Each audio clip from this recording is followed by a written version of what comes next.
الله أكبر الله أكبر الله أكبر لا إله إلا الله الله أكبر الله أكبر ولله الحمد أعوذ بالله من الشيطان الرجيم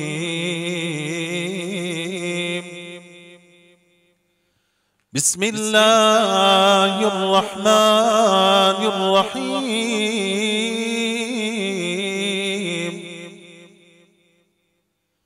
وأزلفت الجنة للمتقين غير بعيد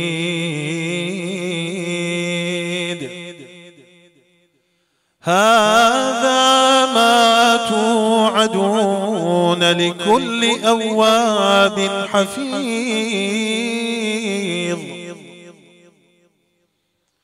من خشي الرحمن بالغيب وجاء بقلب منيب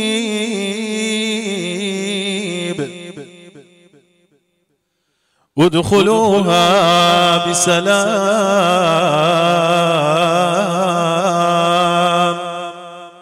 ذلك يوم الخلود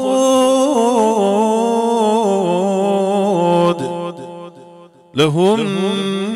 ما يشاءون فيها ولدينا مزيد الله أكبر الله أكبر الله أكبر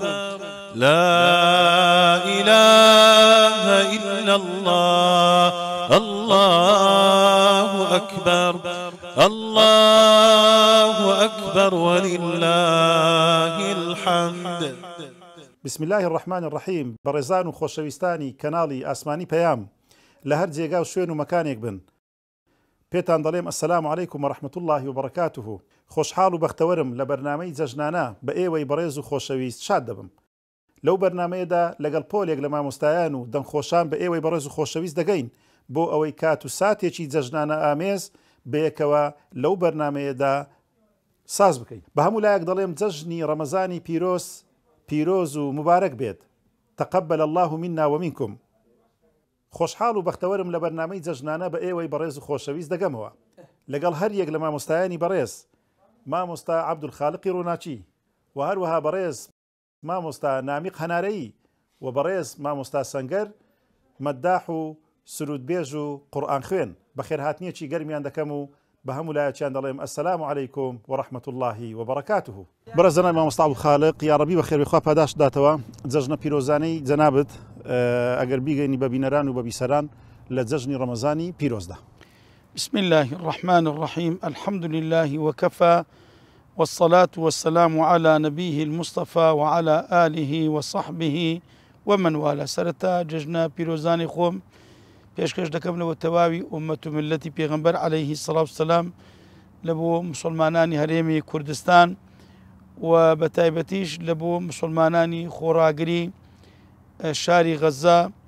بەڵێ ئێمە دڵخۆشین بۆی کە توانیمان الحەمدولیلا بەسەر نەفس و شەیتانمان زاڵ بین و خوای گەورە کردی تەحەقەچی لە بۆ ئێمە لە پاش ئەوە کە کەیف خۆشی خۆمان دەربڕین و جەژنە پیرۆزان لێک در بکەین. بەڵام خوشکبرایانمان لە غەزا ئەوان لەگەر ئەوەی کە توانیان بەسەر نەفس و شەیتانیان زاڵ بن، توانیان بەسەر خراپترین و بگرە دڕندەترین دوژمنی بەشەریەت کە زەیانوێ پیسەکانە و لەگەر هاوکارەکانی زاڵ بن کە ڕوبەڕوویان بوەستنەوە کە لە بەرامبەریان سەنگەر بگرن لە زیادی تەواوی ئومەت و ملەت بگرە بەشەریەت،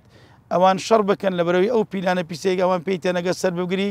بەخوای تەواوی دنیا وێران و کاولکاری دەکەن. ئەوەی ئەوانیش دەیکەن ئیوان دوو زۆرە سەرکەوتن، هەم بەسەر نەفس و شەیتان و هەم بەسەر دوژمنەکانیشیان. زارێرە قسەیەکی شێخ محەممەد عەسانی شێ پێم خۆشە باسی کەم کە لە پەیامەکی لە بۆ ئومەت و ملەت نادی فەرمووی ئێوە مەگرێن لە بۆ خەڵکی غەزەی، ئێوە لە بە خۆتان بگرێن لە بەرەوەی خەڵکی غەزە ڕێگە ڕاستەکەیان دۆزیتەوە. ئەوان لە نێوان یەک لە دوو خۆشیەکان یا سەرکەوتنە یان شێت بەڵام ئێوە ڕێ ڕاستەکە تام بزر کردیە ئومەت و ملەت ئێوە لە بۆ خۆتان بگرن وەخوای گەورە سبحانەهو وتعالا ئەوەی وانیش ئەوەی کە دەکوژرێ و شەهید دەکرێ و دەربەدەر دەکرێ و ئاوار دەکرێ خوای گەورە ئەوەی بە فەوز کەبیر باس کردیە جا ئومێدەوارین ئینشاءالله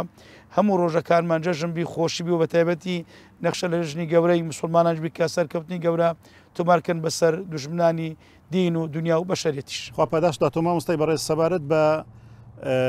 ڕەمەزانی ئەو ساڵ بەرامبەر بە ڕەمەزانەکانی ڕابردوو لە ساڵی 90ەکان هەشتایەکان جەنابەت چ بەراوردێک مقارنەیەک هەستت پێکرد ئەو ساڵ جیاوازی هەبێتن لەگەڵ ساڵانی ڕابردوو؟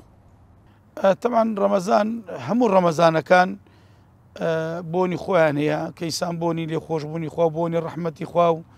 بۆنی بەرەکەتی تێدا دەکرێت کە ڕەمەزان چەندین تایبەتمەندی خۆی هەیە ڕەمەزان هەر وەکو خۆیتی بەڵام ئەو ساڵەکە جیا لە ڕەمەزانەکانی تر ئەوەی کە بینیمان ئیقبالی خەڵک بوو ڕووی خەڵک بوو لە مانجی ڕەمەزان کە زۆر بەگەرم و گوڕی هاتنە پێشوازی مانجی ڕەمەزان و الحەمدوللا مزگەوتەکان یعنی ئاوەدانێکی زۆری پێوە بوو لەگەر ئەو هەموو قەیران و کێشە و مەشاکل و گروفتەی کە هەبوو بەڵام الحەمدوللا زیاتر خەڵک ڕویان لە مزگەوتەکان کرد هەم لە پیاوان و لە ئافرەتان و لە منداڵان و لە تەواوی چین و توێژەکان چێمە لە مزگەوت یعنی ساڵانێک بوو کۆمەلە ڕۆکمان دەبینی بەڵام ئەو سارەکە لە هەموو ئاست و مستەوەکان لە هونەرمەندی دەگری تێیدا بوو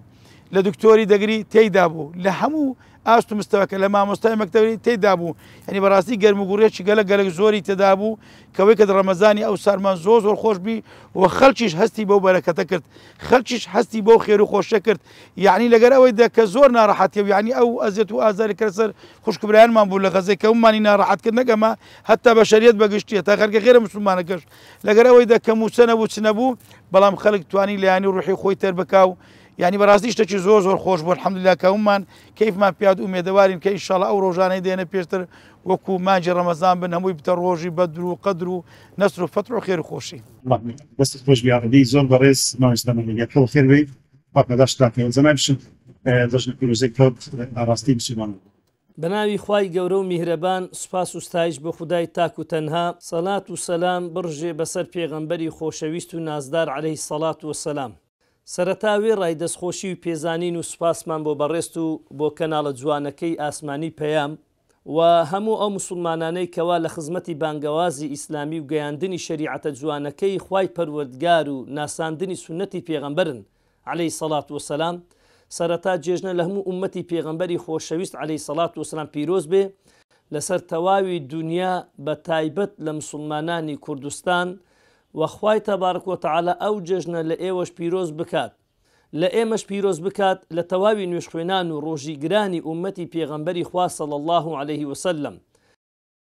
ئەو جێژنە پیرۆز و مبارەک بکات و جێژنی خۆشی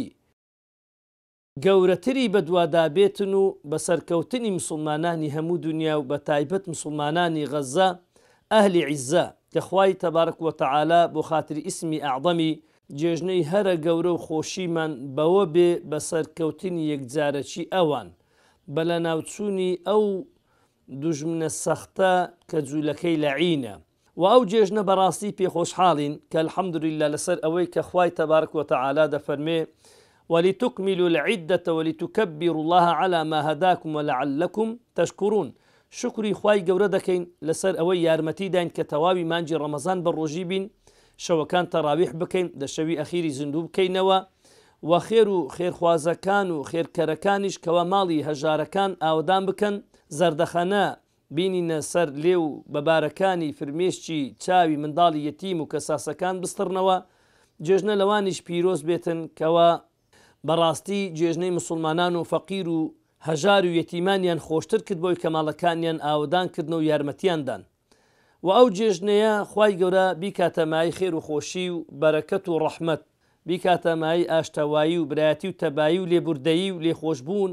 چاکبوون پاکبوون بیکاتە سەربەرزی هەموو لایەکمان ئینشاء الله تعالی دیارە ئێمە بەڕاستی خۆمان دڵخۆشین بە هاتینی ئەو جێژنە لەبەر ئەوەی کە لەسەر تەوابوونی عیبادەتێکەوە دێتن کە ڕوکنێکی ئیسلامەتی و ڕوکنی سێمە کە ڕۆژی گرتنە خوای گەورە ئەو ڕۆژەی دانایە ئەو جێژنەکە بۆ ئەوانە هەروەکو لە فەرمایشتی پێغەمبەریش هاتووە عەلەیهی سەڵات وسەلام کە بە یەوم الجائزە مەشهورە جێژنەی گەورە ئەوەیە بەڕاستی کە خوا لێت خۆش بوو بێ و جێژنەی گەورە ئەوەیە کە خوا لێتی قبول کردبی جێژنەی گەورە ئەوەیە کە خوای گەورە لی بوریبی خوای گەورە لە قایمەی ئەو کەسانەی نووسیبی کە ئازاد کراوی لە ئاگری دۆزەخ لەو کەسانەبی کە لە ڕۆژی قیامەت مەلایکەت پێشوازی لێ بکاتن و دەرگای بەهەشتێت بەسەر واڵا بکرێ و لە باب الڕەیانەوە پێت بگۆترێ کولو وەشرەبوا هەنیئەن بیما ئەسلەفتم فی الئەیامی الخانیە. جێژنەی خۆشی ئەوەیە کە دەگەینە لیقای خوای ڕەب العالەمین بەهەشتی پان و بەرین و ڕازاوە چاوەکانمان گەش و ڕۆشن دەبی بە دیداری محەممەد عەلەیهی سەڵات وەسەلام. یاخۆ جارێکی دیکە ئەو جێژنە پیرۆز و مبارەک بێ لە هەموو مسلمانان و لە هەموو ئەهلی ئیمان و ئەهلی تەقوا لە ئێوەی بەڕێز و سنجینیش. بەڕێز مامۆستا سەنگەر بەڕێزان هەم مامۆستای ئاینیشە.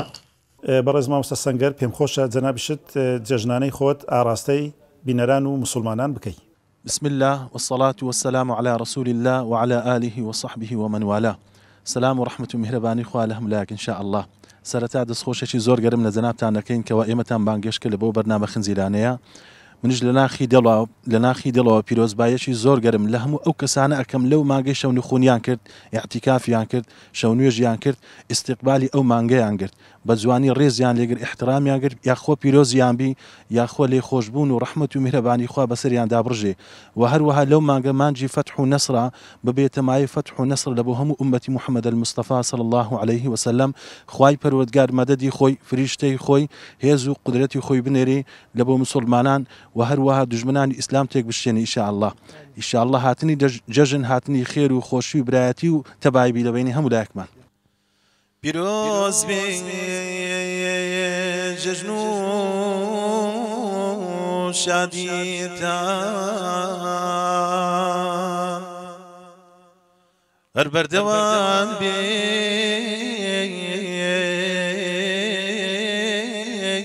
برایەتیتان. ئەی مسلمانان هەموو پێکەوە ڕوو لە خوداکان، ڕوو لە خوداکەن بپارێنەوە، بڵێن ڕەبەنا خالقی جیهان،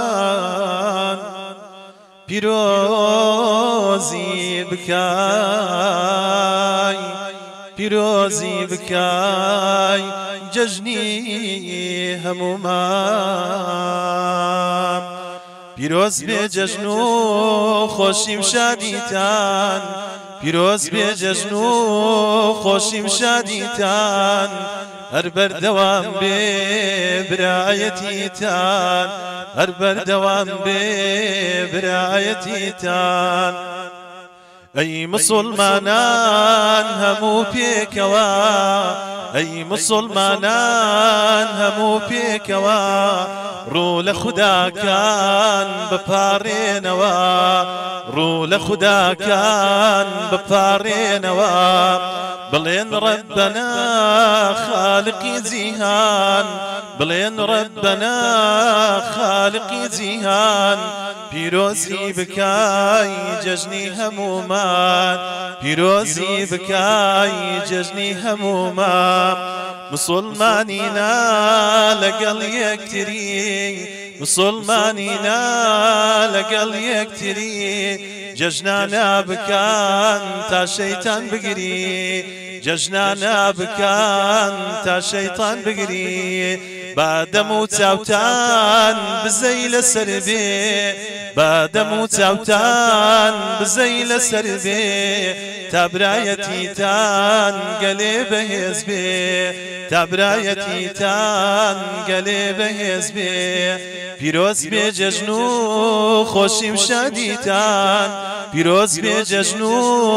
خۆشیم شادیتان، هەر بەردەوام بێ برایەتیتان، هەر بەردەوام بێ برایەتیتان.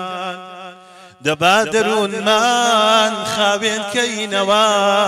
دەبا دەروونمان خاوێن کەینەوە دڵمان لەگەڵ یەکتر سافکەینەوە دڵمان لەگەڵ یەکتر سافکەینەوە هەر وەک پێغەمبەر جەژنانە بکاین هەر وەک پێغەمبەر جەژنانە بکاین با ڕێگە و سوناتی ئەو بەرێ نەداین با ڕێگە و سوناتی ئەو بەرێ نەداین پیرۆز بێ جەژن و خۆشی و شادیتان پیرۆز بێ جەژن و خۆشی و شادیتان هەر بەردەوام بێ برایەتیتان هەر بەردەوام بێ برایەتیتان جەژن بە مایای خۆشەویستی بێ جەژن بە مایای خۆشەویستی بێ مایەی یەک ڕێزی و برایەتی بێ مایەی یەک ڕێزی و برایەتی بێ ئەوسا جەژنمان دەبێ یەکجاری ئەوسا جەژنمان دەبێ یەکجاری دەژین بە خۆشی و دوور لە غەمباری دەژین بە خۆشی و دوور لە غەمباری پیرۆز بێ جەژن و خۆشی و شادیتان پیرۆز بێ جەژن و خۆشی و شادیتان هەر بەردەوام بێ برایەتیتان هەر بەردەوام بێ برایەتیتان خۆ دەنگت نەرزی دەستت خۆش بی ئینشاڵڵا برایەتەکەش هەر پتەوتر دەبیتن بەڕێز جەنابی مامۆستا عەبدولخالق ئەگەر بەراوردێک بکەین مقارنەیەک بکەین ئەو ساڵ چۆنی هەڵدەسەنجێنی مسلمانان ڕوو لە مزگەوت و لە تەوبە و لەخوا بەرامبەر بە ساڵانێک لە سەردەمی بۆ نمونە هەشتایەکان لە ساڵانێکەوە خەڵک لە شێوازێک لە شەڕ و کوشتار و قەتڵ و عامکردنی ملەتی کورد بوو چۆن ئەو هەڵسەنگاندن و ئەو بەراوردەی ئێستا کە هەڵدەسەنجێنی بەرامبەر بەو کات سەبارەت ڕەمەزانی ئەو ساڵ ئەگە مقارنە بکەین بە ڕەمەزانی ساڵەکانی پێشتر کە الحەمدوللا ئەو ساڵ هەموو ساڵ هەبوو بەڵام ئەو ساڵ گەرم و گوڕیەکە زیاتر بووە یعنی خەڵکێکی زۆر الحەمدوللا بەرەو مزگەوت هاتیەوە پێشوازێکی باش لە مزگەوتەکان لە خەلکی کرا الحەمدوللا ئەو منداڵە زۆرانە ئافرەتێک زۆر کچی زۆر بوونی ئەو هەموو دەورات و خولەی کە لە مزگەوتەکان دەکرا بوونی ئەو هەموو وتارەی کە لە مزگەوتەکانە بوو کە لە سۆشیال میدیاش بەڕاستی کە دەگوازراوە بەخش دەکرا مامۆستانیش خوای گەورە پاداش چەنداتەوە هەم لە زیان و هەم لە بانگەوازی کاران دەورەی بەرچاویان هەبوو کەوە لە بیانکردنی گەورەی ڕەمەزان و خێری ڕۆژی و چۆنیەتی تەراویح و ئەو پاداشتان ئەوان هەموو وێ کرد کە ئەو خەڵکەش بە فترە خاوێنە چێ خەڵکی مە بەڕاستی تاخوابی شەیتانی ناوێ ئەوەندە بە غیرەت و جەسارەت نییە لە دۆزەخیش نەترسێ بەڵام ئەوەندەیە پێویستی بە کەسەکە دەستی بگری ینی بەداخەوە دەبینی خەڵک لە وڵاتی ئێمە یعنی جاروێ دیعای لە بۆ جبسێکی دەکەوە نییە دیعای لە بۆ مۆبایل دەکە بەڵام نەمانتوانێت ئێمە وەکو مسلمانان بین دیعای لە بۆ ئەو شتە جوانانە ئیسلام بکەین بەڵام الحەمدوللا ئەو سۆشیال میدیا بەڕاستی لە پەر و قەنەواتە خێریانە دەورەی بەرچاویانە بوو کە الحەمدوللا ئەو خەڵکە هات جا ئەوەی وەکو مامۆستای مزگەوت وەکو نێش خوێنانی مزگەوت بەڕاستی ئەوانی ژێدەستیان دیارە چۆن لە پێشوازی ڕەمەزان بوو خۆیان ئامادە کرد کە ئیستیقبالی ڕەمەزان بکەن تەوبەیان نوێ کردەوە بە ڕۆژوکردن بە تەراویحکردن بە هەمان شێوە ئەوانەی کە لەگە مانجی ڕەمەزانیش هاتن پێشوازیان لەوانیش کردن چێ مانجی ڕەمەزان هەموو جارێکە دێت چاکەیەکمان لەگە دەکە ئەو خەڵکانەی لە ڕێی کەم تەرخەمی و ئیهمالی و خەمساردی ئێمەی مامۆستایان و مسلمانان داکو بابەکان کە وەکو پێویست لەگەر ئەو خەڵک و ملەتەی خۆمان نەبووینە دەستمان نەگرتینە ئامۆژگاریکەر نەبوونێ لە بۆوان لە بۆ سۆشیال میدیا و لە بۆ شخراپ بەجێمانێشتینە هەمووی ڕێغەرەتیان کرد بە پارک و مۆڵ و کافتریا و بە شوێنی خراپ بەڵام مانجی ڕەمەزان کە دێ هەموو ئەوانە دەینی لە مارک و مۆڵ و کەفتریا و لە سفوری و شوێنە خراپەکان دەکاتەوە لە قومارخانەکان دەیتە مزگەوت بە مینبەر و بە میحراب و بە خەڵکی مزگەوتی وە دوونووسێنی زارحەمدە ئەو خەڵکەش پێشوازێکی باشی کردن بۆی لە خلالی ئەو ماوەی کە توانیان شتێکی جوانی ئەو ئیسلامی دین بڕواتێ من چەند کەسم بینی مامۆستانیش لەوانەیە هەروەکو ئێمە چۆنمان هاو پیشەینە یعنی ئەو لەزەتی ئەو خەڵکە کردی لە ئیمان و ئیسلام زۆر پەشیمانە بۆیە پەشیمانی پێوە دیار بوو فرمێسکی پێوە دیار بوو يعني ئەسەفی پێوە دیار بۆ الحەمدولله جا بۆیە تەماشا دەکەین ڕەمەزانی ئەو سار بەڕاستی جیاب و لە هەموو ڕەمەزانەکان ئومێدەوارم ئێمەش هەروها بەردەوام بین لە دوای مانجی ڕەمەزان مامۆستایانی بەڕێز خەلکی مزگەوت بەردەوام لە پێشوازی ئەو خەڵکێدا بین تاکو بتوانین هەموو لایەکمان دەست ناو دەستێک بین بتوانین ڕەزابوونی خوای بەدەست بینین بە دینی خوای گەورە دنیای خۆشمان خۆش بکەین. اللهم ئامین. دەست خۆش بیاخوا. بەڕێز مامۆستا نامیق لە مزگەوتەکان ئەگەر پرسیارەکەم حەسر بکەمەوە بە تایبەتی لە دەشەوی کۆتایی مانجی ڕەمەزان هەستت کرد جیاوازیەک هەیە لە بەپیلەوە هاتنی مسلمانان و نوێژخوێنان و ڕۆژوگران بەرەو مزگەوت ئەوەش چۆن دەڵێ بەشی یەکەمی پرسیارەکەم و بەشی دومی پرسیارەکەم چ پەیامێکت هەیە بۆ ئەوانەی کە هاتوونە مزگەوت و تەوبەیان کردیە و گەڕاینەوە لای خوا لە دوای ڕەمەزانیش ئەو گەرم و گوڕیەمان تا ڕادەیەکیش بێت هەر بمینێت. بەڵێ وڵا طبعا وەکو جەنابی مامۆستای شارەی پێکرد خوازای داتەوە حتمما لە مانجی ڕەمەزان لەبەر ئەوەی خوای گەورە جەوەکەی مهەیە دەکا لە بۆ مسلمانان حوجەیان دەبڕی هیچ بربەست و عوائقێکیان لە پێش ناهێلیتن بەوەی دەرگای بەهەشتیان بەسەردا واڵا دەکاتەوە دەرگای جەهەنەمیان بەسەردا دەخا وەسوەسەی شەیطان و شەیاطینەکان هەمووی زنجیر بەس دەکرێت و دەخرێن لە ناو قوڵای بەحرەوە یعنی تقریبا خوای گەورە ئاسانکاریشی زۆر دەکەم و هەیەیەکی باش دەکات بۆ ئەوە کە خەڵک زیاتر ڕوو لەخوا بکە ئەوە یەک لە هۆکارەکان فەزلەکی ئەوەلەن و ئاخرین ئیخوا دووەم ئەو جار پاشان مامۆستای بەڕێز کە مانجی ڕەمەزان دێ ئینسان عاتیفەیەکی دەجوولێ سۆزێکی زیاتری دەجوولێ بەلای دین و بەلای ئیمان و لای کو دەڵێ جەوی ڕوحی و ئیمانی زیاتر و زۆرتر دەبێتن و حەز بە تەوبەکردن و گەڕانەوە و دەست بە نوێژکردن و ڕۆژی گرتن و بەشداریکردن لەگە مسلمانان لە نوێژی تەراویح و لە جەماعەت و لە وتاری عەسران و لە زەندیکردنەوەی دەشەوەکەی ئەخیری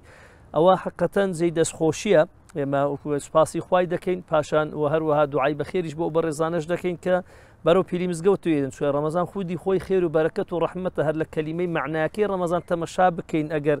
وەکو عەبدولحەمید پوشک ڕەحمەتی خوای لێ بیتن دەڵێ ڕایەکە یعنی ڕەحمەت میمەکە یعنی مەغفیرەت ضایەکە یعنی ضەمان ئەلیفەکە یعنی ئەمان نونەکە یعنی نەجات بوون یعنی ئەو خێر و خۆشەی ڕەمەزان پێیتی لە ڕەحمەت و لە مەغفیرەت و لە ضەمان و ئەمان و لە نەجات بوون لە دۆزەخ ئەجاتر خوای تەبارەک و تەعالا وەدەکا ئەو خەڵکە زیاتر بەرەو پیری بێت جا ئەوەی ئەمن دیتم لە مزگەوتی خۆمان و پەتایبەتتریش لەگەر و هەندێک لە مامۆستانی دیکەی بەڕێز کە لە خزمەتیاندا بووین و یەکترینی زیاتر دەناسین و نزیکین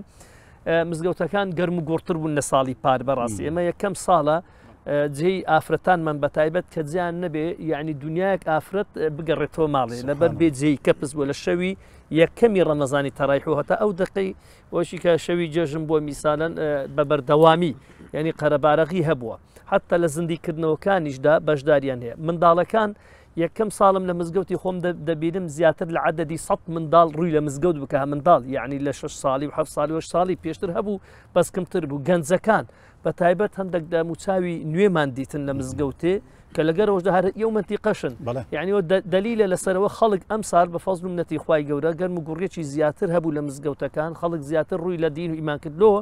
لەبەرەوەی خەڵک هەموو شتێکی تاقی کردەوە کە ئەو شتانەی کەوان تاقییان کردی ئی دنیا و دنیا پەرستەکان یەکسپایرن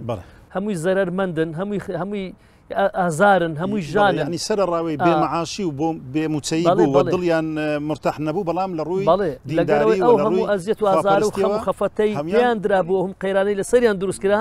بەڵام مزگەوت چارەسەری ئەوەشی بۆ کردن بەڕەچی خەم و خەفەتەکەیان لەبیر بردنەوە بۆیە خەڵک ئەو شتانیان هەموو تەجروبە کرد و ئەزمونونەکە دیتیان ینی هەمووی ئەزمونێکی بەینی بەڕاستی کو دەڵێ ماوە بەسەر چوە تەمەشایان کرد ئەوەی لە مزگەوت دەگوزارێ زۆر گەورەترەوەکو وایە تازە خۆیان دۆزی بیتەوە تازە ڕێی خۆیان دۆزی بیتەوە تازە ڕێی ڕەوان دۆزی بیتەوە حەقیان میسان پێ ئاشنا بوو بن چۆن ئەو ئاشنابوون و دۆزینەوەی خۆی پەروەردیگارە دەست پێوە بگرین لە دوای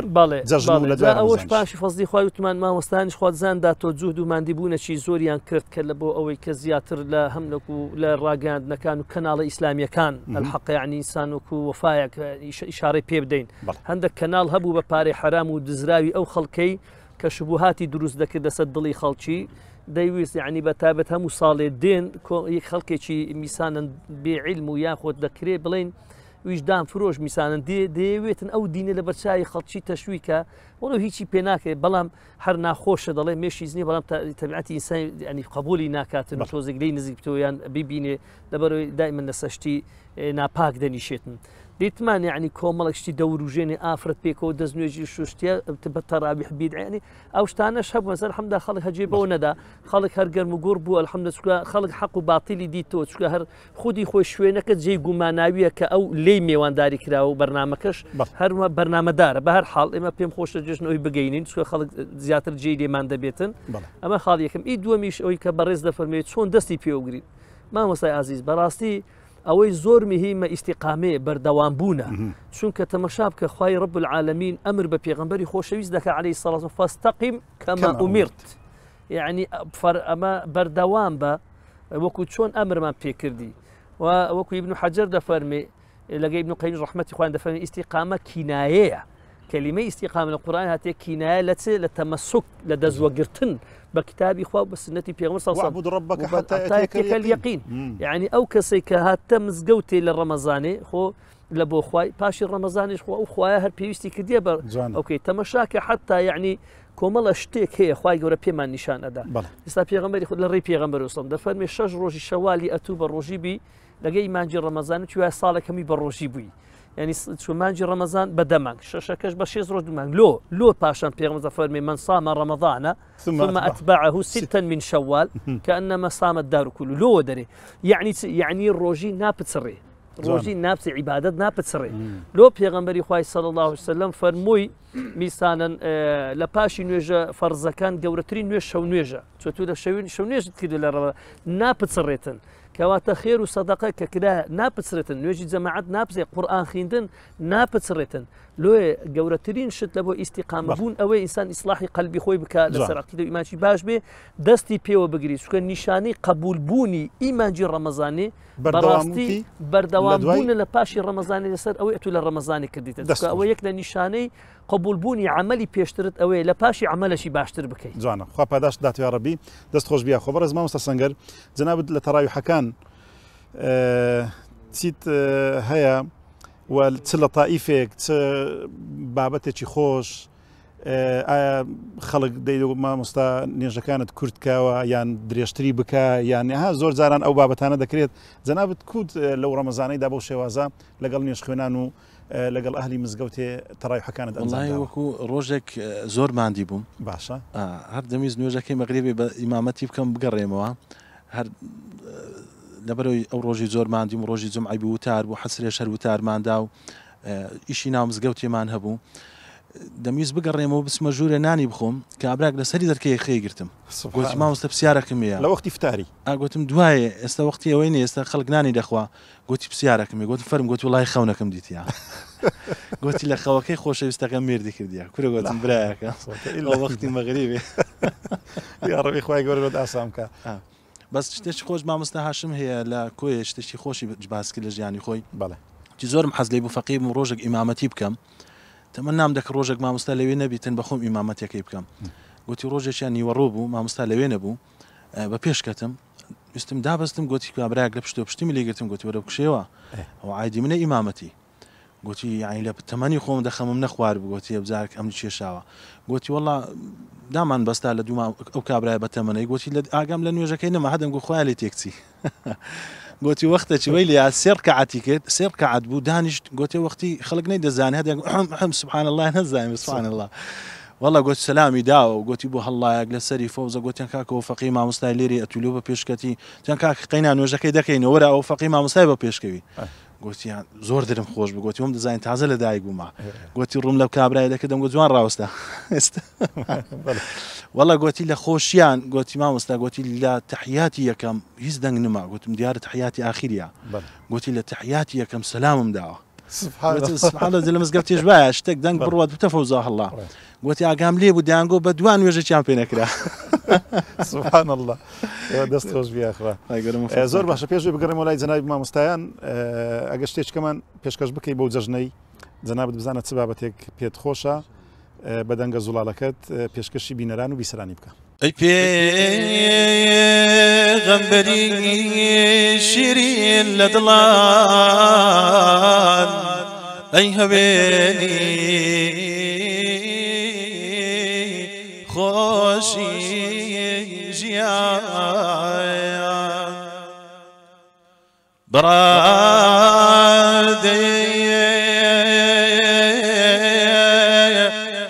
میهرەبانی بۆ پرسیارێ پیرێژنێ ئەی وەستاندی یا رەسوول الله دەنجی گریانی ساوایێ لە نوێژی جەماعەتە ئەی هەژاندی یا رەسوول الله دەیان ژەمێت ئەو خورما خوانت بوو ڕایەخێکی سادە و ساکار لە جێی کۆشک و تەلارت بوو لە دەورت گەڕێم وەکو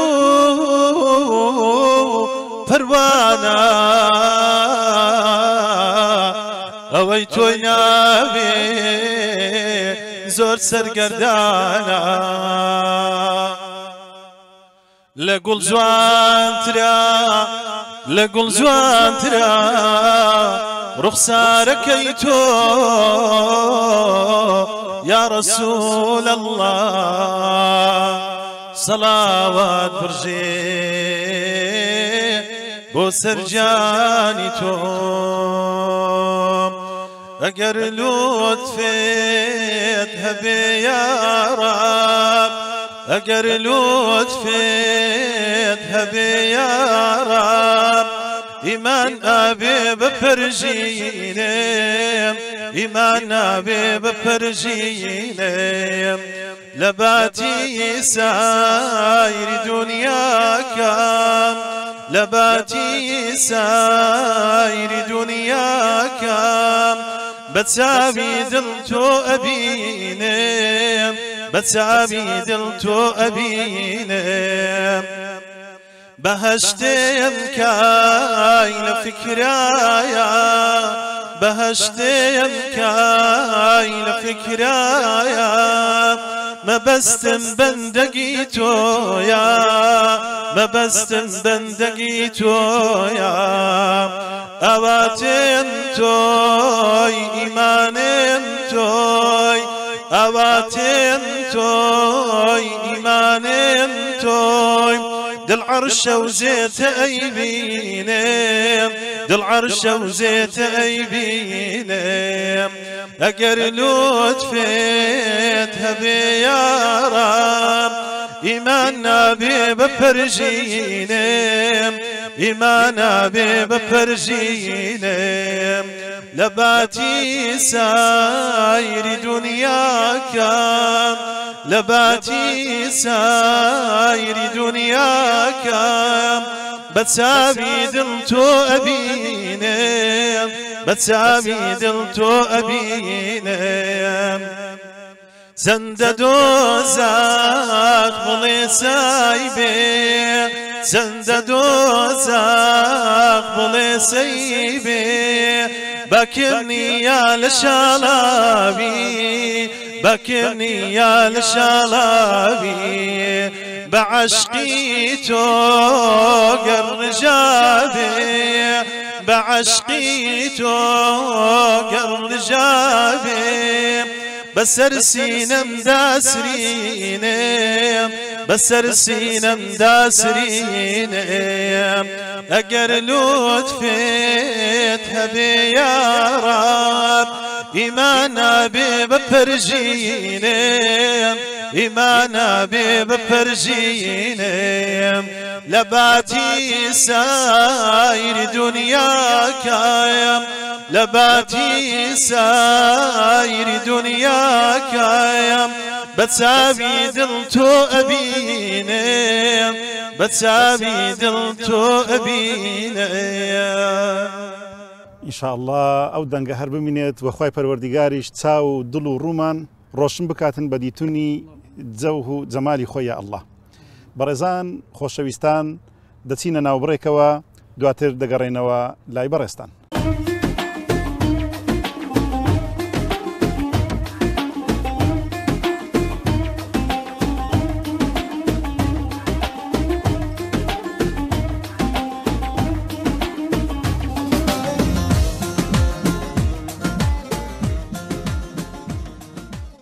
بەڵێ بەڕێزان و خۆشەویستان دووبارە سەلام و ڕەحمەتی خوای گەورەتان لەسەر بێت. دەگەڕێمەوە لای جەنابی مامۆستا عەبدولخاڵقی ڕووناچی. دەمەوێت ئەو پرسیارە لە جەنابی مامۆستا بکەم، جەژن چی دەگەینێت لە عەفوو، لە لێبوردەیی، لە باوەش فراوانی بەرامبەر بە برا موسڵمانەکان و مامۆستایانی ئاینی چەندە کاریگەر و ڕۆڵیان هەبووە لە ئاشتەوایی نێو کۆمەلگای کوردەواری؟ طبعا عفو هم ناي خويا وهم صفتي خويا قوري سبحانه وتعالى. اگر اما رمضان كرابردي تشبيه كاين بيتشوين بدارتشي شون دارك رقور الشارية دوا قدو لقو بوبو قلاشي ونيا بله طبعا او دارك او ددريها مو لبو يقما بس تك بركه داتي او بركه برتقارك سيبك اشتك بالداتي رمضانێک تەشبیه بکەین بەو دارە کە ئەمە یەک مانگ بە ڕۆژی بوون ئاوی دەدەین، بە تەراویح بوون ئاوی دەدەین، دەشەوەکەی کۆتایی مانجی ڕەمەزان زندوو دەکەینەوە بە عیبادەت و تاعەت و زیکر و دوعا ئاوی دەدەین، هەمووی لە بۆ یەک بەرە، بەرەکەش عەفووە، بەرەکەش عەفووە. لۆ لەبەرەوەی کە خاتو عایشە دێتە خزمەت پێغەمبەر ساڵ مەفەرمێ ئەی پێغەمبەری خۆی ئەگەر زانیم شەوی قەدر کامە شەوە چ دوعاکەم فێر دەکەی بیکەم؟ ئەی خۆداکمان عایشە دەزانین دوعای بکە. ونيا دعاء القرآن الحديث بيغمبريا بلام دعاء كي تايبت بوشوا بيغمبري بري اللهم إنك عفو تحب العفو فاعف عني خواتو عفوي عفو كاران خوجري أو زعفو كي كواتا هموي لبينا وعفو إنسان عفوي خواي بدز بيني وعفوي خلشيش بدز بيني والعافين عن الناس كواتا قال كسك لما نجي رمضان نيتواني خلشي عفو بكا باشا وعفوي خواي بدز نينا وهيت استفادة لما نجي رمضان نكرد بوه أما نقول خلشي عفونكم سون لروم دي داوي عفو لخوايبكم اللهم إنك عفو تحب العفو خوات عفو كران خوش دبي أو من خلشي عفو كرد أو زف عفو عني وأو زجنا فرصتك درفتك دبي فير ما بكا هم خلشي عفو بكين وهم داوي عفو لخواي قوري بكين سبحانه وتعالى تامن نازم أو مزيسة زنا إمام السيلة قبو يعني حادثة قروي دابو لو حادثة كابراك سارشي بار هالقري هبو بەسەر پیاوەکی کەتبوو تەبعاً شێلا بووی زۆر بەخراپی شێلا بووی ئاخری کە تازی و شتەکە تەوا بوو لە مەجلسەکە دانیشتن عادەتەن دەبێ و شتانە حال بکرێ و سوڵح بکرێ ئیشی ئێمە مامۆستایانش وایە کە لە بۆ عەفوو کە دانیشتن لەگەریان قسەمان دەکرد گەنجێک دەر و کوڕە گەورەی ئەو پیاوەی بوو لە مەجلسەکەی دانیشت دەمڕاست بوو وەڵای مامۆستاینە ئەمە گۆش شاید من ئەو کابرایم عەفوو کرد یعنی هەمومان شۆک بووین دەزانینە بەرچ مامۆستا وتێ بەرەوەی هەتا خوای گەورەش بابی من عەفوو بکە وكباب عفو كرد أما لقى خوي عفوك يا كوسر عفوي هربجال أوي كرد وسيلة كو كابرا عفوك لبرامبر داوي عفو لخواي لو بابي ولا بخوي براستي أما زور بيسر ساموي أو جنزل معناه عفو جيشتبون كما تأي مش براستي نبي فير ببين لخلالي أو مانجي كسروح لقى خوي جورا دكين ودوي هم ما باوش بيقدر دكين تبي فير ببين بابا دوجني أما إنسانية دوجني أما شيطانة أما إنسان ئەمەی مسلمانان ئەمەی خەلکی گەڕک ئەمەی خەلکی شار هەمووی دۆستیەچین هاوزمین هاوشارین هاوخاچین هاودین کۆمەرشتە کۆمان دەکاتەوە بەڵام ئەوەی کە دوژمنی ئێمە شەیتانەکەی ڕاستەوخۆ یان ئەوەی کە بوویتە کادری شەیتان و خۆی بە شەیتانی فرۆشتیە ئەو دێچێشت دروست دەکات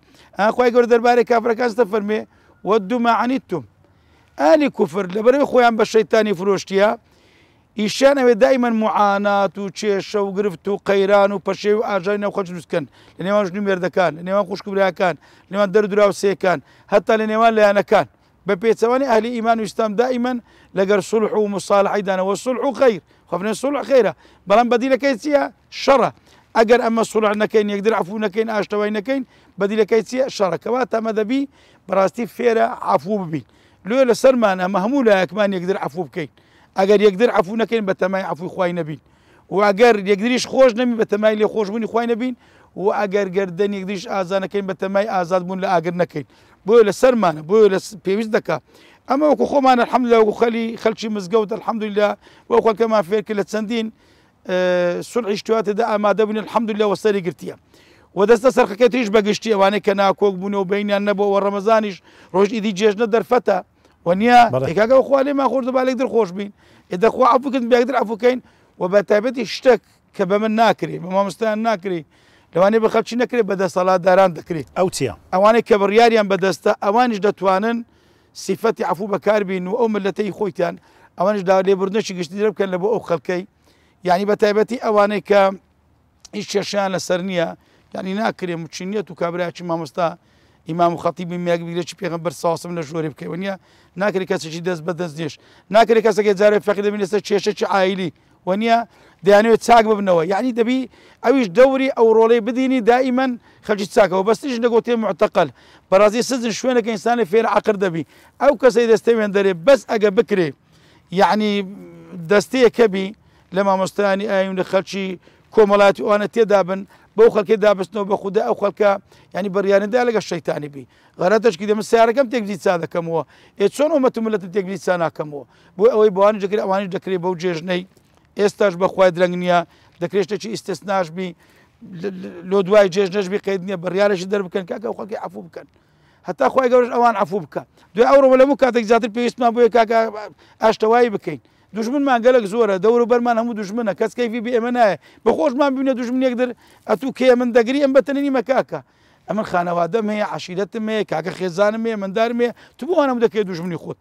ئەگەر ئیسان لەسەر شتێکی بی حەق بی قەید نییە بەڵام لەسەر شتێکی بەتاڵ و هیچ و خۆڕایی بۆیە ناکرێت بۆی ئەمن ومێدەوارم ئینشاءالله هەموو لای ئەمە بەتایبەتی لایانی پەیوەنددار و دەسەڵاتدارانش ئەوانیش یعنی پرۆژەیەکی ئامادە بکەن ئەو کەسانێک کە هیچیان لەسەر نییە ئازادیەکەن دوای تعویزشیان بدەنەوە داوای لێبوردنشیان لێ بکەن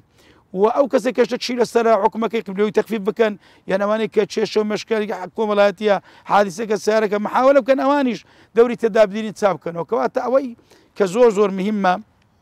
ئەمە لەو جێژنە ئەگەر لە ڕەمەزانیش نەمان کردبی و تاخیر بین ئێستا شەر دەکرێت دوای جێژنیش دەکرێت یعنی یەکدر عەفوو بکەین لاپەڕەچین لەگە یەکدر بدەینەوە باوەشمان لە بە یەکدر بکەینەوە هەموو لامان وەکو گروپێک ئیش بکەین بتوانین چۆن ئەومەت و ملەتەی بەرەو خێر و بەرەو خۆشی بین خواپاداش بداتەوە مامۆستای بەڕێز مامۆستا هەر تەواوکەری ئەو پرسیارەی جەنابی مامۆستای لەسەر سوڵح و ئاشتەوایی و عەفوو بەخشندەیی گەردەن ئازایی یعنی ئێمە بینیمان مەسەلەن لە جەژنەکان خەڵکانێک دەست لە منانە دەکەن و تەوقە دەکەن و گەردەنی یەک ئازا دەکەن بەڵام لەلایەکی تر خەڵکێک هەیە تاوەکو ئێستاش لە یەک زویرن لە یەک تووڕەن لە یەک دوورن بە بیانووی ئەوەی دەڵێ ئەو خەتای ئەوە ئەویش دەڵێ خەتای ئەوە یعنی دەوری مامۆستایان ڕۆلی زانایان بە تایبەتی لەو جەژنەدا چی بکەین بۆ ئەوەی کەوە هەنگاوەکان چڕتر بکەینەوە قووەتەکان زیاتر بکەین بۆ ئەوەی ئاشتەوایی نێو کۆمەلگای کوردەواری بەڕاستی بێنینەوە سەر ئەو تایمەی کە لە کاتی خۆیدا هەبووە بەڵێ وڵی مامۆستا ئەحمەد جان ینی ئیزافەتەن سەر قسەی مامۆستای یعنی جارێ پێشی هەموو شتێکی ئەمە دەڵێنە مسلمانان عەفوو ئەخلاقێکی زۆر گەورەی ئیسلامەتیە وەکو ماسەی شارەی پێکردنا و سیفەت خوا دووبارەی ناکەینەوە بەڵام تەماشای پێغەمبەری کە ساڵسەلەم کە پێشەنجی ئێمێ پێشەوە ئێمێ و خوای گەورەش داوای لەمە کردەوە لەقەد کانە لەکم فی ڕەسوول الله ئوسوة حەسەنە وما آتاكم الرسول فخذوه وما نهاكم عنه فانتهوا ئەو پاشی خوا پێغەمبەری ساڵسەلەم قودوە بووە تەماشا دەکەیت چ خراپ پێک نەما بەرامبەری نەکرێ عەفووی کردینە چ لە وەختی فەتحی مەکەی چ لە وەختی کە چوویتە تائیب چ کۆمەڵ خەڵکێکەوە خەریک بووە ملی بریندار بکە ئەمە یەک دوو خاڵی دووەم ئەمە دەڵێنە مسلمانان وەکو پەیام و ڕۆڵی مامۆستایان ئەوە یەک لە ئیشەکانمان ئەوەیە ئەمە تەوسیە و ئامۆژگاریان کە دەکەین ئەو هەموو جوهد و ماندی بوونەت کردیە 30 ڕۆژە خۆت برسی کردیە چەند شەوان نەنووستی ئەو هەموو ماندی بوونەت کردیە وەڵڵاهی وەکو پێغەمبەری خوا ساڵسەلەم حەدیسی سەحیحە کە دەفەرمێ خوای گەورە هەموو دووشەم و پێشەمان کە دەفتەری ئەعمالی ئێمە دەچێتە خزمەت خوای ئەو کردداری کردیتمان نووسرای مەلایکەتەکان دەچێتە خزمەت خوای ی هەموو کەسێکی قبول دەکاتن خوای گەورە عملی هەموو ئەوەی چاکەکانە قبول هەی لەی دوو کەسان وەرناگری یەکیان کە مشریک بی یەشیان لەما بینیان چ هەبێ شەحنا کە بینیان نەبی لێک زوی بن والله یەکترین نەبورن والله عملەکەشی بەزایع دەچێتن دەبتە فەجعلناه هەباء منثورا یعنی ئەو مەترسیەکی گەورە هەیە دەبی ئەو برانێ ئەو خشانێستە گیانێمانە ژون و مێرد برا لەگەیەک جیران لەگەی خزم لەگەر یەک دۆست لەگەر شەریک لەگەر ئەوانەی هەتا ئێستاکە کەوا دەست لە منانیان نەکرد یەکتریان نەبووریە وریا بە هیچی ڕەمەزان قبول نەکرا بە شایدی پێغەمبەری ساڵسەلەم هەفتەی 2000 خوای گەورە دەفەرمێ أو دويلي قري انظروا هذين ليه قري زاري عمل كان ينسيني خلزي خوان دامني حتى يصطلح حتى صلح إذا كان ذكرت برين أو ججنا درفتا أو زاد درفتا شي جورا لو ججني جورة عظيم ترك أتو شعائرك لشعائر جورا كان إسلام أتو أو ججني هالبقوزيوا كوا دڵی مسلمانەشی خۆش پێ والله خوای گەورە دڵت خۆش دەکە لە دنیا و قیامەتێ ئەمە یەک دوو پاشان یعنی گەورەترین شتی پاڵنەر هەیە لە بۆ ئەوەی کە ئەمە هەر یەکسەر ببێتە مای ئەوەی بەخۆم بچم باوش لە کابرای بدەم ئەگەر ئەویش غەدەر و زوڵمەچی لە من کرد بیتن میسانن لە پێناوی خوای گەورە لەبەر چی چونکە مامۆستا ئەحمەد سێ شت هەیە لە ڕۆژی قیامەتێ هەر کەسێک تێیدا هەبێ سێ سیفەت خوای گەورە ڕای ناگری محاسبەی ناکە باشە محاسبەی ناکە لە بە ئەو سیفەتە ئەخلاقە جوانەی یەکیان لەوانە ئەوەی زۆر سەبر دەگرێت سەزیێت و ئازار و ناخۆش ناردەکان ئینەمە یوەفە الصابرون ئەجرهم بغیر حساب دوو لەوانە ڕۆژی گر فإنه لي وأنا أجزي به أو پاداشتەکەی سێم عفو يعني هم علماء متفقين إجماع لسر أو كسي كوا خلطي عفو دكاتن دائما لبردي هي أو كسا خوي تبارك وتعالى محاسبيناك يعني پاداشتي هند زور ديارنيا أو عندك أو القيامة طبعا بله إنسان شيء دبيتن بعفوي إلا خوي جورش كوي زيادة كار حتى تمشوا آتي كمان مصلح مجان يعني خوي جورة فرمي فمن عفا وأصلح فأجره على الله أجرك ما بس من راه هيش تنما كلمة على نيفرموا عند الله تقول عند الله زور جدا لقر على الله يعني بس بيرك وتسن جوري يعني على الله يعني خواه اختصار خوي نك لا يخوي لا يخوي زور جدا لقر السر خوي يعني خواه واجبي كرديا پاداشتی ئەو کەسە بداتەوە کە عفو دەکا و سڵحی دەکا ئەمە وەکوە پاڵنەرێک و هاندانێک لە بۆ مسلمانان کە ببێتە یعنی شتێک هەر ئێستا کە ئەوەی جێ لێمان دەبێتن فەورەن هەر بستیتن چامنانەکەش بەجێ بستی فی سادە با بچیتن بۆ ئەوی خوای گەورە عفوی بکا و بەعیزەتی بکە دوو ڕۆڵی مامۆستایان تەبعاً بەڕاستی خوای گەورە ئەجر و پاداشتیان داتەوە بە تایبەت کۆمەڵە مامۆستای و مامۆستای بەڕێز و زۆری دیکە هەن میسانن کە بەڕاستی یعنی ئەگەر پاشی فەزلی خوای ئەوانە نەبن یعنی وڵات وێران دەبێت باش بەڕاستی هەر وەکو کە ئێستاش حتا مخابراتی ئەمریکیش دەڵێ ئەو ئەمن و ئەمانەی کە لە کوردستان هەیە ینی سەدان و هەتیف فەزلەکەی دەگەڕێتەوە لە بۆ مامۆستایانی ئاینی کەوان هۆکارێکی ڕئیسینە تەمەن دیراساتیان هەیە ئەویان هەبی ئێدەی دەکەنەوە وردبوون توێژینەوە کە مامۆستایانی ئاینی لە کوردستان هۆکارن لە بۆ ئاشتەوایی کۆمەڵایەتی و نێوان موسڵمانان کەواتە تو تەبینی هەر سوڵحێک مامۆستای کە دەچێتن دوو قسەی خۆشەوەکە خەڵکەکەی پێگرنەوە مامۆستایان زۆر ڕۆلیان هەیە لە دەوری ئاشتەواییکردنی خەڵکی و پێکینانەوەی خەڵکی بۆ ئێمە دەڵێن لێبوردن بەڕاستی گەورەیە کە پێی خوارێت ببووری پێش بتمەلای مامۆستا سەنگەت دێمەلای جەنابی مامۆستا عەبدولخالق جابزانین پەیامێکی خۆشی جەژنانە هەم لە تەراویح هەم لە مزگەوت هەم لە ماڵەوە ینی لەگەر داگمەلاژن و لەگەر ئیش و کار ینی جەنابەت شتێک لەتیفەیەکی خۆش لە ڕەمەزاندا یان لە غەیری ڕەمەزانیشدا ڕووی داوی پێمان خۆشە لەو جەژنەدا بزێوی سەر لێوەکان شتێک هەبێت خوا پاداش داتەوە ئینشاءڵڵا وەڵا سبحان الله هەستا بوون لە خەوی بەڵێ لۆ بەیانیەکەی لۆ پاشی وێ بەرە نانی بخۆین ئەرۆ کاتی مەلاژن گوتی مامۆستا ماشەڵڵا خێر بێ و شەخۆکی زۆر ئەندیکەم دیتیە بەڵێ زەم جارێ خەوە شتێکی بیلۆم دەجێتمش تعبیری لۆ دەدەم تو خێر مەلاژن چ بە وتی وەڵای ئەو شۆ لە خێ بە خۆم چم داخوازیم لۆ کرد سبحان الله سبحان الله بەڕاستە وتی ئارێ وەڵا چوم بە خۆم بەربووچیم لۆ کردی وەڵای ئافرەتەکەمی نامارە لۆ تو کە دێک قسەی دەکەت ئەمنیش خۆم غەمبار کرد بوو بێت تاقم چێ مەلا دەرێ پێت ناخۆشە مەێ وەڵا پێم ناخۆشە چی لە بە من کسێ گوتم بریا بەڕاستی بە تۆ غەم نەدێ بەس پێستەدن نەکری تمریا خەون نە بەڕاستی بە وەڵای دی بۆ پێکەنین ینی ئەوە جارش کەش عینەوە سبحان الله دانیشت بووین هەدر لەگە مەلاژنی پێکەوە دادن کاکە وەختی نانی بووە ئەجەما کوڕکمانێک کاک مەلا موستا تەمەنیش لەگەم دارێ مامۆستاوان دەیناسن زارزارش دیارە تەراویحانە دەدا دەستی و نێژەکان الحەمدولله مەلا موستا گچکە بوو بەس ماشەڵڵا ینی زۆر بەزمی خۆش زۆر حەڕوک و سەری ئەوە بوو جارێکیش بەیە کۆلەگە مامۆستا رامقیش بووین و بزانم چوبینە دەڤەری لای کانوتی بوو لە چێ بوو زۆرەک پێوەی دابوو ئارێوچی دەگرێتم تەخوای ئەستێ مامۆستا دەگیریا دەگۆ لە تەخوایە دەگرێتن بەڵێ مامۆستا ئەجا سبحان الله ئەوە دانیشتوین وڵای بزانم قەناعەتی کۆمەڵ بۆ و کاتی بەڵێ قورئانی لێتدا سبحان الله لبرشي زور يا موسى يا موسى هي القرآني راسته ملاش قلت ما مست ما شاء الله خوي قبل تسندري يا موسى لبرشي تسندري يا موسى يا موسى ملاجن فرموي قلت له بيت سير تروح تسندر دانش موسى مكة موسى ورا موسى سبحان الله ناي موسى وهاليا أبدا سبحان الله كان يجل دايبو يا كم شوينيتي رمضان يبو أما استاين يعني بارشي ما عندك كرت دودمي ملاجن جاني كرت سبحان الله هاتنا ومن نجي السلام دا موسى مامبو أبزي قلت ناوي لبنان تسي قلت والله يكون ناوي لبنان رمضان ملاجن بيتاوتي والله نايك رمضان دواش الشلان يجلد دوتي بيزعلهم قلت ما نبي كين أول الرحمة بكين عبد الرحمن قلت أنا ناوي دا كين موسى قلت نباشا في العون زورا تشتم له باللي بيربو هلا خوش زنات ما مستوي برس دستخش يا رب هذه شهام ولا كاتي وتاردان أو كاتي مزقتي روناتشي بون ما مستوى قرت من يدريش لقم داري ولا أكتان كأو كاتي قسكبو أو كاتي نالا نو تكان ولا بعدام بنمزقتي عازي باقي خواف كلا بعدام بوم الشوكاني ده الشوكة آخري ما جرى رمضان ويديو كاتيش ميزو شتوان أبو لسه كرسي دانش مو كرسي كش صار باي أبو يتشمل بيج نبو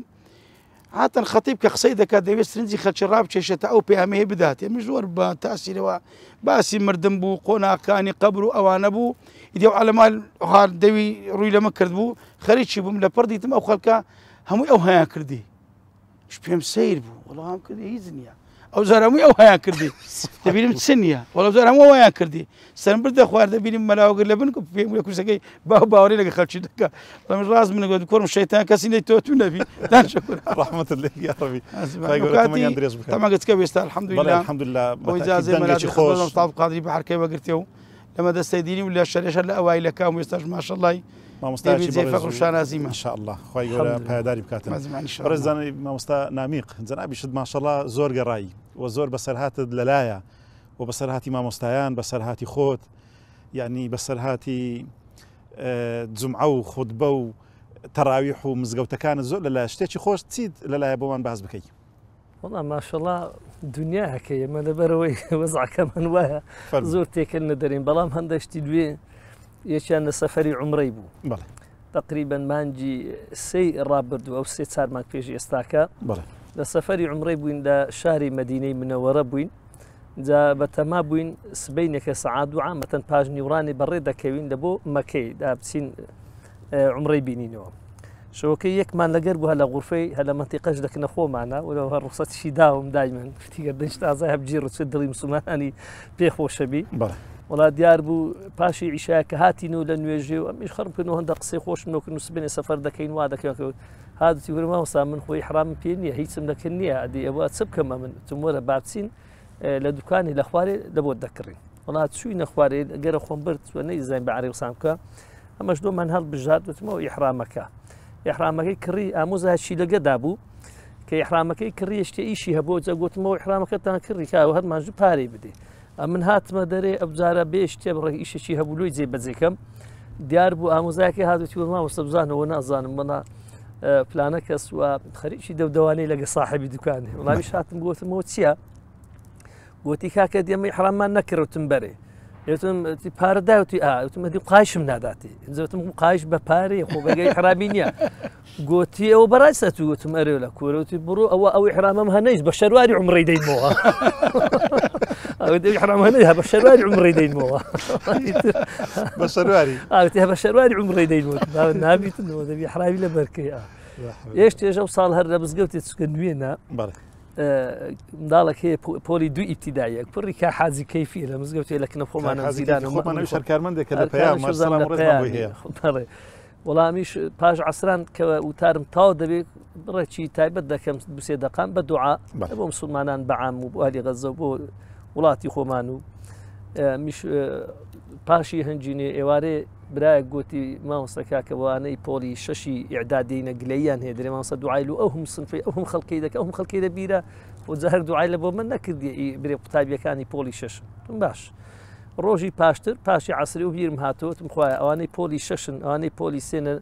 آسان كاريان نبكي ودرزي باشيان بقسمت بكي وزاكريان بقبوت بكي ونازع بن سركوتو سرفرازيان بكي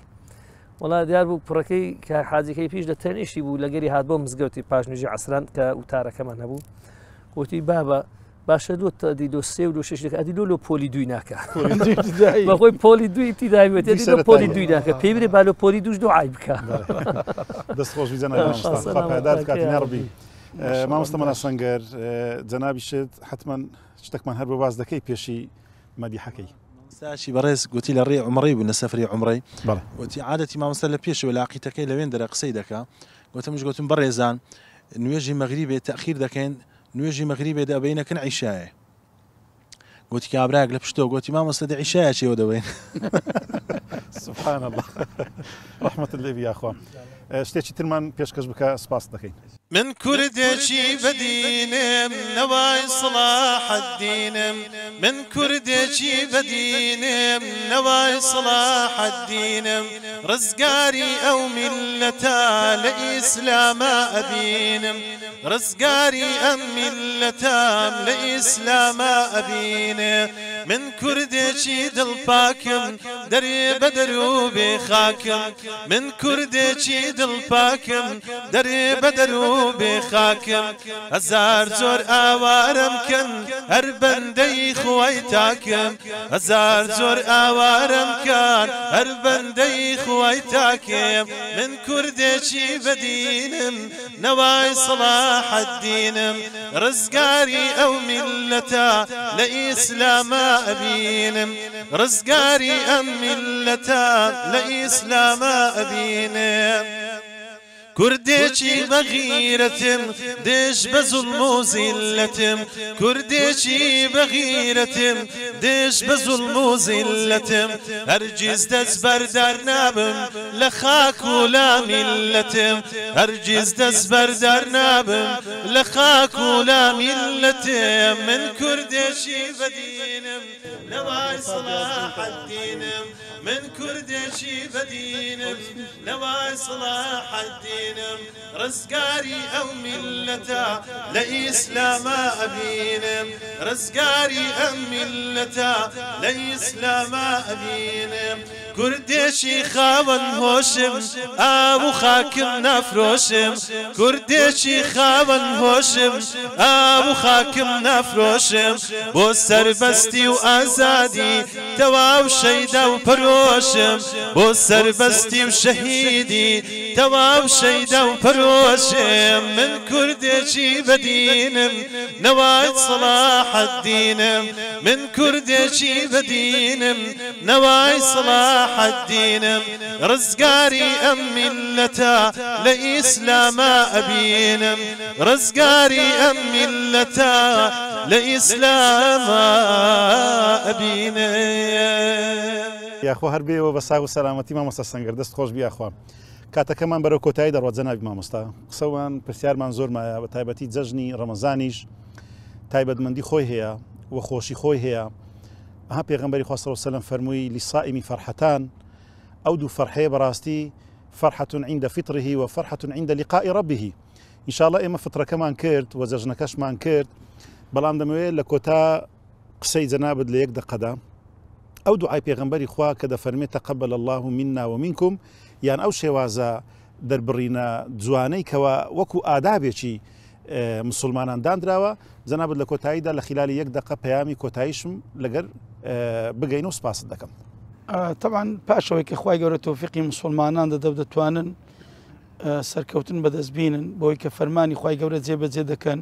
و بەسەر نەفس و شەیتانیاندا زاڵ دەبن و ئەو عیبادەتە و ئەو ڕکونە گەورەی ئیسلامەتی بەڕێک و پێچی ئەنجام دەدەن وەکو جەنابی مامۆستاش فەرمووی بەیانەکەی کە دەکرێتە جەژن و دەست بە تەکبیرە لێ دەدرێ و سنەتی سەلەفی ساڵح ئەسحاب و ئەحباب وا بوون ئەمەزان بەوێ دەکردیان گوت تەقەبەل الله منا ومنکم و داوای قبولیان دەکرد لە خوای گەورە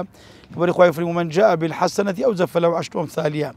هەر چاکێکەمە کە دەیەکەن ئەگەر خوای گەورە هینابمانە قیامەتی و قبول کردبی ئەوجە لە بەرامبەردا یەک بەدەیە ئەگەر تۆبەکانمان هینابتە قیامەتی قبول ببی ئەوجە لە هەموو گوناحەکان و خۆش دەبی شەوی قەدر خوا قبول کردی ئەوجە خێری زیاتر لە هەزار مانجی دەبین لێ هەمومان ئەو دوعای دەکەن وەکو بابە ئیبراهیم کە داوای قبولی کرد لە خوای گەورە ئەمەش ئەو دوعای لێ دەکەن جا بۆیەوە ئادابی جێژنەوە سنەتێکی جوانە ئێمەش یەکدر لەبیر ناکەین و مەش دەرین یا ڕەبی خوایە لەمە و لە تەواوی ئومەت و ملت قبول بکەین. دەست خۆش بیا ڕەبی جەنابی مامۆستا کۆتا دقەی ئاخیریش بۆ جەنابت بیت و ئەگەر لەسەر بابەتی شەشەڵانی شتێک بەبیر مسلمانان بینیەوە لە دوای